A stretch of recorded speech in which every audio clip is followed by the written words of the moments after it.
A very warm welcome to all the students of class 8. So, welcome back. And once again, we have started with our classes, and this is the very first lesson after your examinations, the very first video after your examinations. And we are going to start today with phrases and clauses. So basically, what we are doing over here, first I'm going to talk about phrases, and then bit by bit when I finish it off, I'm going to start off with clauses. So I know we've already started started teaching the lesson. We've started learning about phrases already in our online classes, and this is just to sum everything up, to give you a compact concept, give you a compact picture of what the concept is. Now, phrases, as we all know, the basic meaning of phrases is that it is a group of words that makes partial sense. Okay, it's just, it never makes complete sense, it just makes partial sense. Okay, and why does it make partial sense? Because it has no finite verb in it. Okay, so what we understand? It is definitely a group of words which makes partial sense, has no finite verb in it. Okay, it makes use of prepositions, yes, and it can be a part of a clause or a sentence. Now, a phrase cannot exist independently. It needs to be a part of the clause or a part of a sentence. Alright, so, and it hasn't got any finite verb, which means you cannot make a subject or a predicate. I mean, it does not have a subject at all. So it does not tell anything about itself independently. We have to add those group of words to something, to another group of words, maybe a more meaningful part, in order to give out its, in order to bring out its expression. For example, a shady lane. A shady lane, what does it mean? What are you talking about? A shady lane, we don't know. So it needs to be added to another part, another group of words, which definitely gives us more meaning in order to bring out the expression of wealth at the bottom.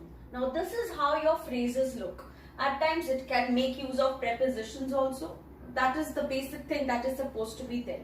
Okay, so it starts with them. Usually adverb and adjective phrases, they make use of those. So of wealth at the bottom. Okay, a shady lane. This is how your phrases look like. So this is what we got to know. Now, phrases can be of three types. Now we can already see out here, I've drawn 3 lines. Okay, the first kind of phrases that we have, it may be an adjective phrase, it can be an adverb phrase, and we have a noun phrase. Now bit by bit I'm going to explain those.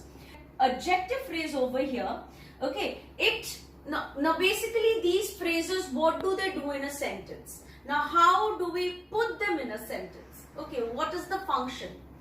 Now, what are adjective phrases? Okay, when we have to talk about them, we also need to know what it does.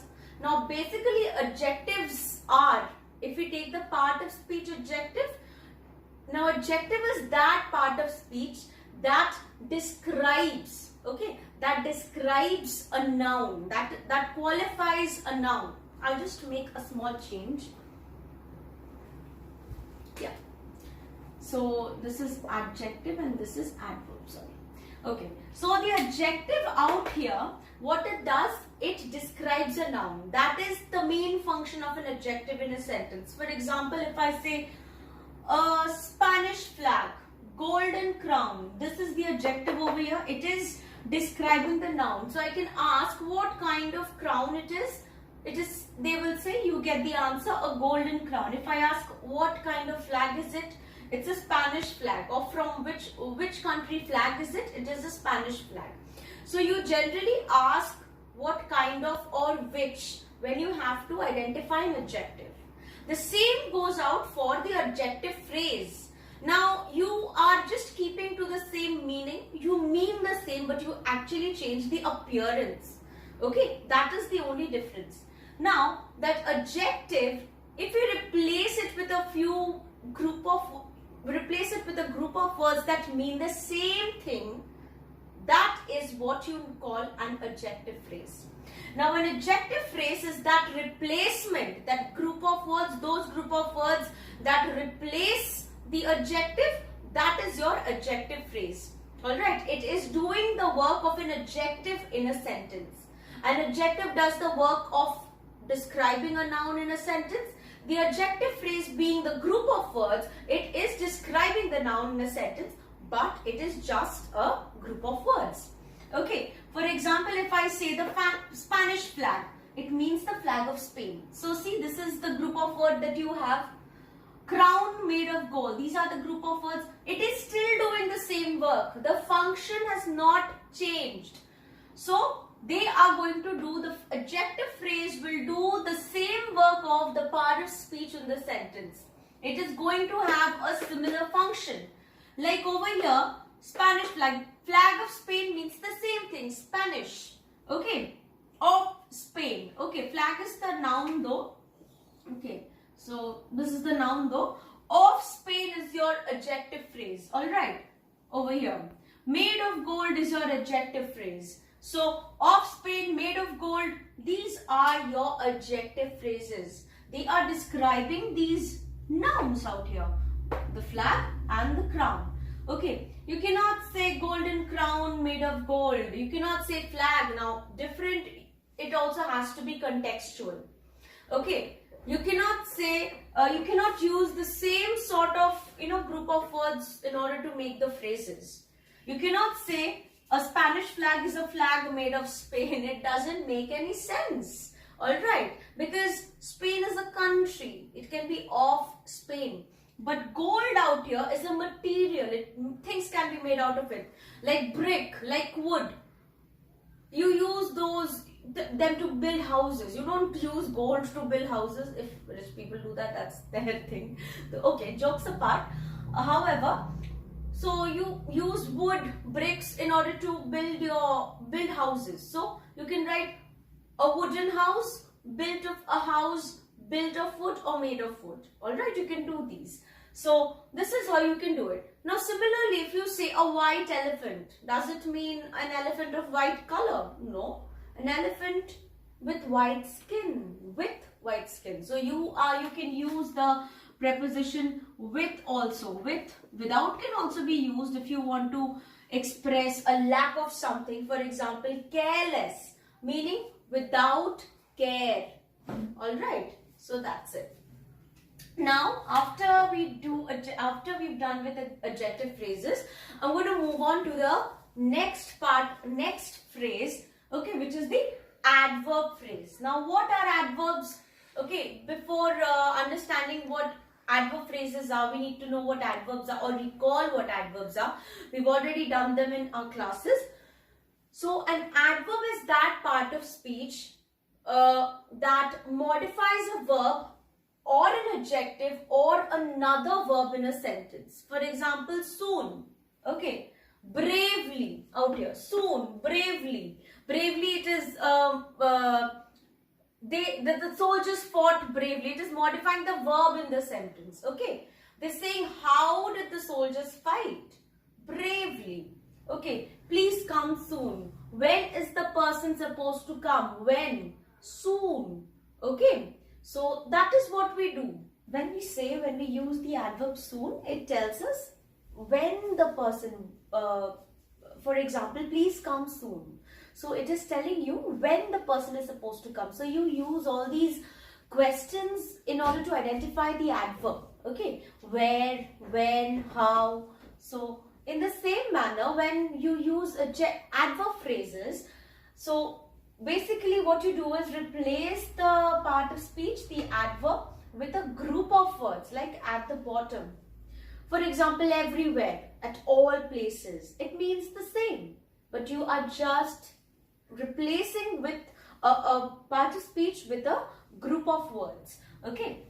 So, but you have to also see that if it modifies the verb, adverb or adjective as in the same manner the part of speech is doing, that adverb is doing. Are those group of words modifying the verb? Are they expressing better? So like in a brave manner. If I say the soldiers fought bravely, the soldiers fought in a brave manner. Here as well it is expressing how the soldiers fought. Okay, so in a brave manner. It does basically the same work. Okay, please come, the reports will come soon. The reports will come at an early date. I just replace the word soon with at an early date. The other parts of the sentence remain the same. You cannot change them.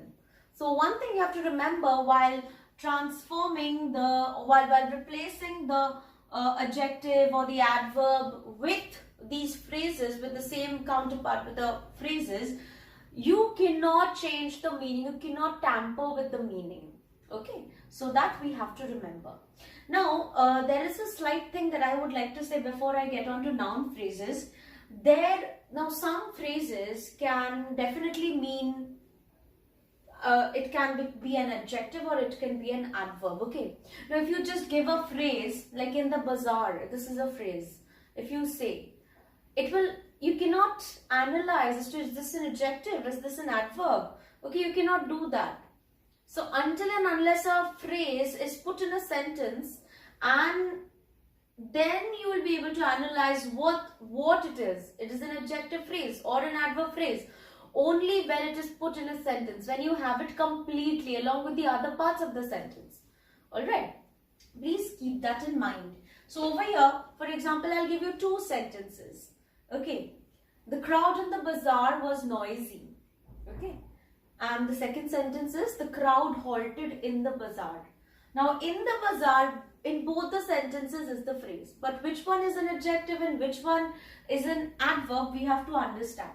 Now the first sentence that I gave you, the crowd in the bazaar is noisy. What is it explaining? The crowd which is in the bazaar, the crowd, it is describing the crowd, which is the noun. So whenever you see the phrase describing the noun, it is an adjective phrase. Alright. And in the second sentence, the crowd halted in the bazaar. If you check, okay, out here, the crowd halted in the bazaar. Where did the crowd halt? It is asking the question where. Just like you will ask where, when, how in case of an adverb. It is asking where. The crowd halted where? In the bazaar. Okay, so that is your adverb phrase. Now this is one reference or comparison that is made, or comparison of the adverb and adjective phrases. This is what you have to keep in mind. Next and the last one that we have in this category, the noun, okay, which is the noun phrase.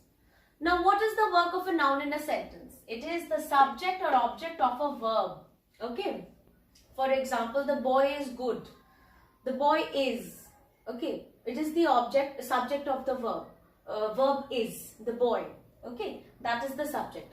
At times it is the object. I love books. So books is the noun out here. Okay, and that is the object of object of the verb love. So the boy loves books. The boy is the subject of the verb love, and books is the object of the verb love. So usually a noun is the subject or the object of a verb. Now if you replace that, okay, we usually don't replace noun and noun phrases. That doesn't happen. You cannot replace the boy with something else. You cannot replace the books with something else. So if you can replace the adjectives with adjective phrases and adverb with adverb phrases, no, you cannot do the same thing with nouns. Okay, please make sure of that. You can only identify them. You can create a noun phrases, but you cannot replace them. Okay, so for example, a shady lane out here. That is your noun phrase. Yes, you can change from a noun phrase to a clause and vice versa. You can do that with the others as well, but you cannot replace a noun with a noun phrase. That you have to understand. Okay, so for example, if we check it out over here, noun. Okay, so look at these two sentences. To win a prize is my ambition. All right. And the second one, I tried to get the sum right. So over here, to win a prize, in the subject, wherever the subject has been written, okay, in the place of the subject, that is your noun phrase. Why? Because it is the subject of the verb is. So for basically, if you have to identify a noun in a sentence, you ask the question what. For adjective, you ask which and what kind. For adverb you ask where, when, how, okay, in what manner. And for noun you ask what or who. Alright. To win a prize. What is my ambition? My ambition is also another noun phrase. Okay, so that is where you use the possessive adjectives. Those are also used. So to win out here is an infinitive. Okay, non-finite verb. Now you cannot use finite verb in a phrase, but you can use a non-finite verb. Alright. So this is also applicable. Okay.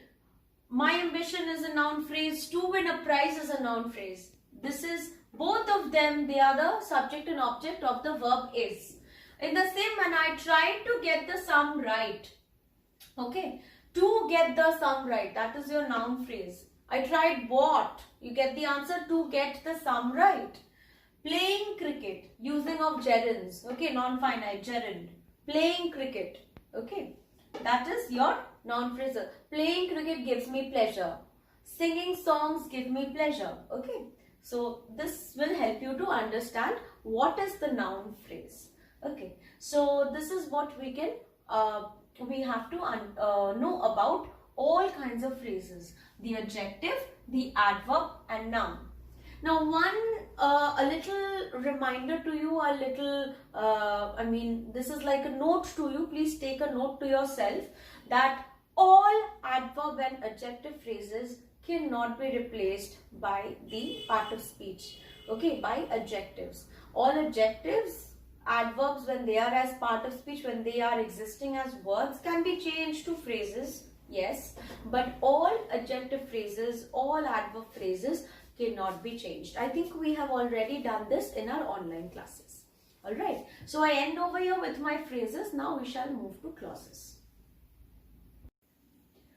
Okay, now that we have learned something about the phrases, now we shall move to what clauses are.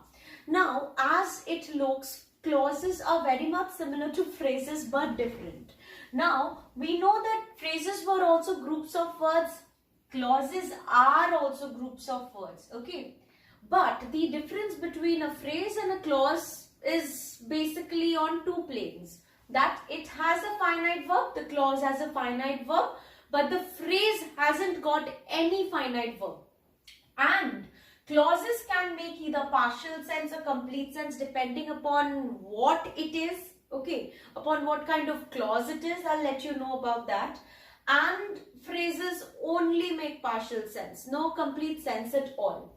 And the number of finite verbs in a sentence, okay, in a sentence, the number of clauses are those. Now, if a group of word, one set of words, it has a finite verb in that, so that's a clause. If there are two or more like that, so two clauses. Okay, you'll get to understand that when I explain what the kinds of clauses. Okay, so let us know about this. A clause and a phrase is pretty much different, pretty much similar, as those are also group of words. Those are also group of words. The function is also similar to that of phrases. A phrase, a kind of phrase, it does the work of the noun, adjective, adverb in a sentence. A clause, depending upon the kind, it also does the same work of the noun, the adjective, the adverb in the sentence. Okay, but I'll let you know the differences of all that. So, a clause, it makes good sense.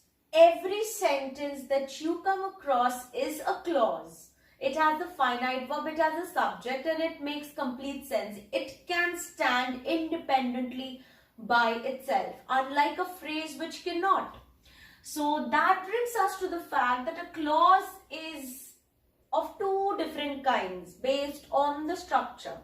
Okay, main clause and the dependent clause. Now, why the main clause? It is also known as the principal clause, or it is also known as the independent clause, because it does not need any other words to complete its meaning. You can add more words to it, you can add groups of words to it to make it look more specific. If you want to express, if the speaker wants to express something else in the sentence, but it can stand as independent. That is why it is known as independent or main clause.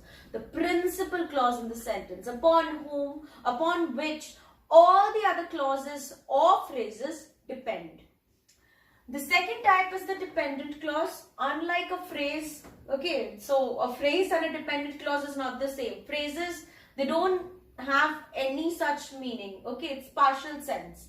Now main clauses, they make complete sense, but dependent clauses, they make partial sense. This is why I told you clauses have a partial or a complete sense, make a partial or a complete sense. Okay, but then also it's not the same as phrases, because where do we get stuck out here? Phrases don't have a finite verb, but clauses do have. Even though if it is a dependent clause or it is known as a subordinate clause, it is going to have a finite verb. Alright, so that is what makes it a clause. I'll give you an example of these two. Now look at this sentence. They rested when evening came. They rested. Now if I don't use when evening came, okay, but I just say they rested, I make complete sense. I'm saying that those people, whoever, Tom, Dick and Harry, whoever, they rested, okay. Main clause, they rested or they took rest, okay. This is what you mean. So this is the main clause. It is standing independently. Less number of words, doesn't matter, but it makes complete sense. So that is your main clause. But if you look at this part of the sentence, when evening came, obviously it starts with that question word that you use when you want to identify an adverb or an adverb phrase or a clause. When evening came, this is what makes the difference. This is a subordinate clause and it is depending upon the main clause. I say when evening came. So what?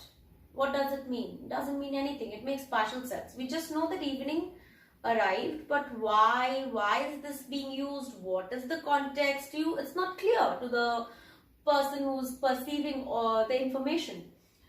It makes sense when it is added to this clause, this part, they rested. Then it makes complete sense. Then you have maybe a proper sentence. Okay, so that is your subordinate clause because it is going to depend on the main clause. Now the subordinate clause has three types. The adverb clause, the adjective clause, the noun clause, which implies that the noun clause, adjective clause, adverb clause need to be added to the principal or main clause, to another part of the sentence. It cannot exist by itself. Alright? It cannot exist by itself. A noun clause will always start with that. Adjective clause will always start with which. An adverb clause will always start with where, when, how. Now when you have these words at the beginning of these clauses, they are going to depend on a principal clause, which is the main clause. Alright? It has to be a part of a bigger sentence, bigger picture. Now let us look at adverb clauses. Now adverb clauses, it does the work of an adverb in a sentence, the group of words containing a finite verb in a sentence, okay, doing the work of an adverb, which is modifying the verb, adjective or another adverb, is your adverb clause. Alright, now look at this. When evening came, I've taken the sentence itself. This is an adverb clause. Why? Why do we know it's an adverb clause? Because it is telling us the time.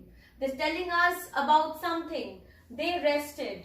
When did they rest? It is modifying the verb rested. Alright. So that is why it's an adverb clause. When evening came. So here you're going to ask. Now this is the adverb clause of time. Okay. So you can ask when for this. If it is an adverb of time, you ask where regarding a place. For manner, you ask how. So all these are going to be used to actually make the adverb clause or create the adverb clause. Okay, new one. Create a construct an adverb clause. So all these words are being used. Now, how is it different from a phrase? Now, the same thing means at sunset. At sunset, definitely it means evening. Okay. Or in the evening, if I say in the evening, they rested in the evening, they rested at sunset. When evening came. Okay, just because the finite verb came is out here, that is why it is a clause. And at sunset contains no such finite verb, therefore it's a phrase. So this is how the two different ones look, but it means the same. At sunset and when evening comes, it means the same. Now this is your adverb clause. The next one that we have is the adjective clause. Obviously, it means that it is going to do the same function as an adjective phrase or an adjective that describing a noun. Okay, that we just got to know about. So, for example, this clause out here, which has a broken handle. Now I told you in order to identify an adjective or an adjective clause or an adjective phrase, you use these question words, which, what. Now when you make or construct an adjective clause, you're going to use which or what kind maybe. Alright, if it allows. Because it is describing the noun. I'll give you the sentence, that is my umbrella. The umbrella which has a broken handle is mine. The umbrella we're talking about, we're describing how does the umbrella look like or which umbrella it is. It is describing the noun umbrella. So that is an adjective clause. How is it different from a phrase? Now the adjective phrase will have the preposition with a broken handle. The umbrella with a broken handle is mine. How is it different, the clause? Because it is using has, the finite verb has. Alright, so that is why it is an adjective clause. Okay, which has a broken handle? With a broken handle. Okay, that's the difference.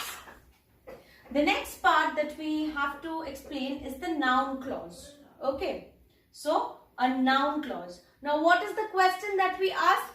What or who? Alright, now it's just like the noun phrase. You ask what or who.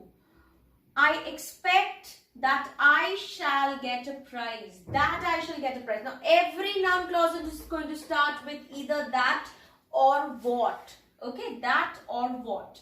So over here, or who. If it is a person, if it is in a case of a person, it's going to start with who or whom. Okay, so that I shall get a prize. This is the noun clause. How is it different from a phrase?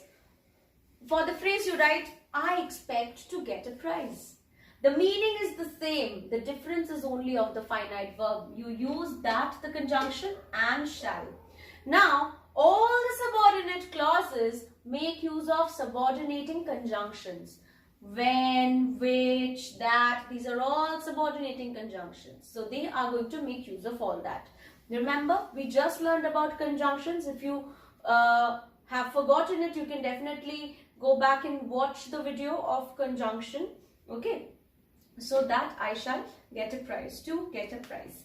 Okay, this is what it is. Now, there is more information to the concept of clauses. There is more to the concept of clauses which we will get to know in the next video. All right, please stay tuned for that. Thank you.